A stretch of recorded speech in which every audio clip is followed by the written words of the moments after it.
Well, if you're anything like me, you're still very frustrated with last night's game, but I think we need to talk about Brock Purdy for a minute. There was a stat floating around last night from Josh Dubow that said that Brock Purdy in his last 12 starts has 14 touchdowns and 12 turnovers.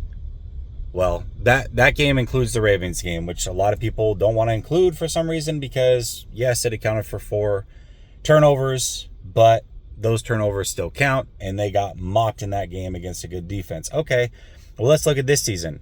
He has 9 turnovers in 7 starts. He has more turnovers than he has starts. More turnovers than starts. And in fact, let's look at Brock Purdy's career outside of his rookie year, which is pretty much his whole career. 23 turnovers in 26 games. You guys realize that Josh Allen, who I love how, I'm a big Josh Allen guy. And it's funny because people are like, oh yeah, Brock Purdy just pulled the Josh Allen today. Oh man, look at so-and-so. They just pulled the Josh Allen. They just turned the ball over. You want to know what the funny thing is about that?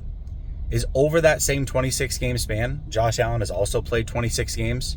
He played 1 more regular season game and 1 less postseason game, but still 26 total. He has just 1 more turnover than Brock Purdy. 1 more. So if Josh Allen is some turnover machine, then what does that make Brock Purdy? And you want to know what the major difference is? The major difference is that during that span, Josh Allen has 16 more touchdowns. 16 more touchdowns. That's the equivalent to like 90-something points scored.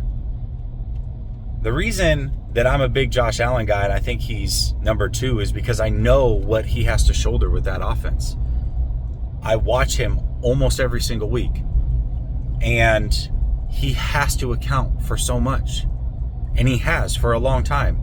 So yeah, he turns the ball over too much. I mean, he does. He turns it over too much. But he also scores a crap ton of touchdowns.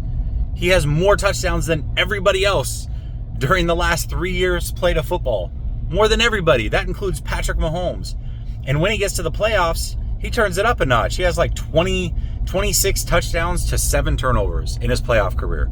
So, yeah, regular season, he turns it over a lot.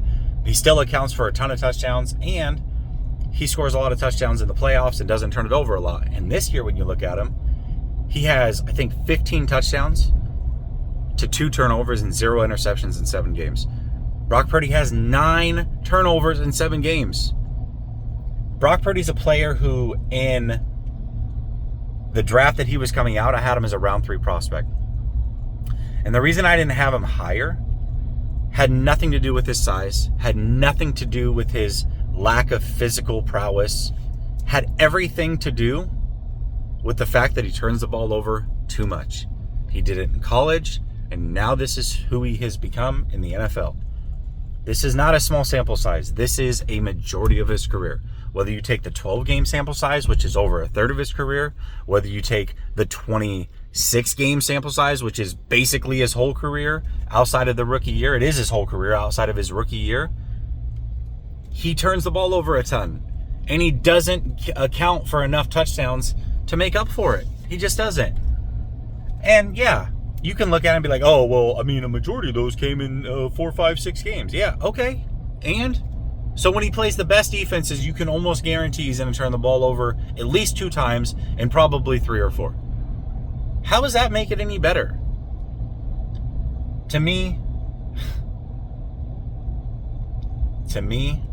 if this is a guy that you're so excited to pay all this money to and crown him a franchise quarterback and all these other things, you're asking for it to be a major issue. You're asking for it to be a major issue. It's a lot of money for a player who hasn't proven to be that. He's good. Don't get me wrong. He's still a good football player.